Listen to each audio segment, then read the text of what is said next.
one of the key things to always remember is that businesses or small businesses are not homogenous, right? And for that reason, we can't have a one-size-fits-all approach.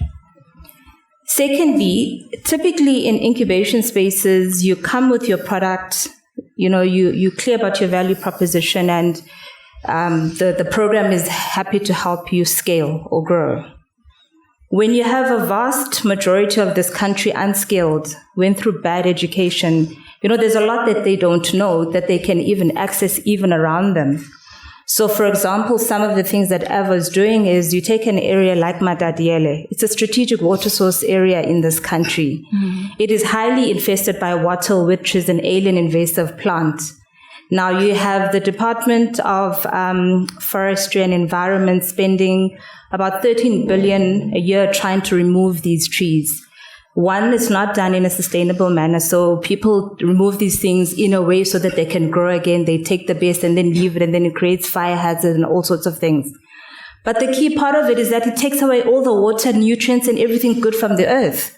And so now we have a water scarcity issue in our country. And there you have people that can solve this in a sustainable way.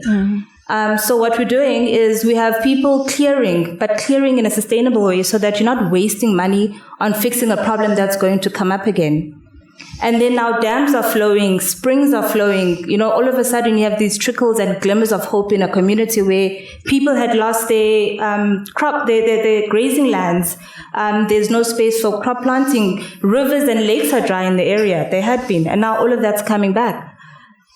And that's what you do, is you leverage what's around people, because also what you don't want to do is take those people out of that space, bring them into the cities. They don't have adequate housing. They don't have the skills to get a job. And they really just become a problem in the cities.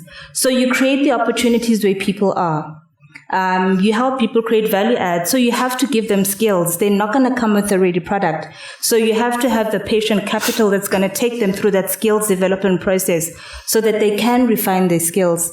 They've got a product that is good enough to export, but they can't go and negotiate with a Spar or a Woolies or, these other places. So the program has to facilitate access to markets for them, but understand that it's not just an introduction. You negotiate on their behalf. You help them learn the importance of consistency of product. If you say you're going to deliver something on a particular day, you have to do that, because our people will actually say, yeah, it'll be ready on Friday. Then the truck comes and the thing's not ready. So people need to understand the implications of actually doing business properly. You have to walk a journey with them. That's not a 12-month program. That is years of walking along a path with somebody. What's also important is that you need to take a value chain approach to that kind of support.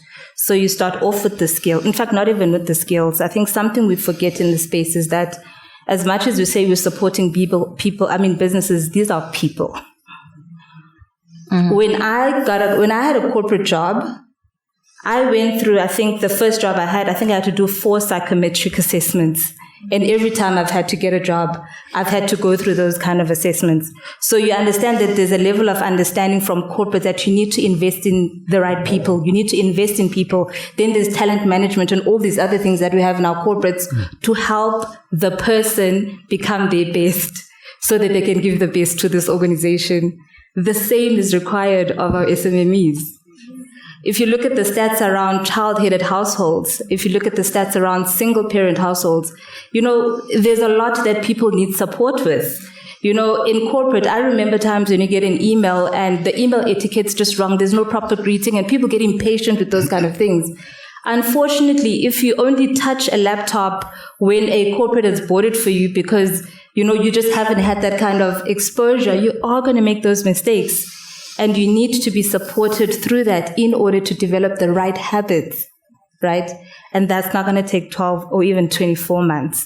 That requires multiple partnerships because the value chain, right, there's a lot of needs. There's the skills, there's the funding, there's the access to markets. You need all these different partners who've got something to offer to work together in order to make sure that this person is getting the right, progression in order to be at a point where they can start walking on their own feet.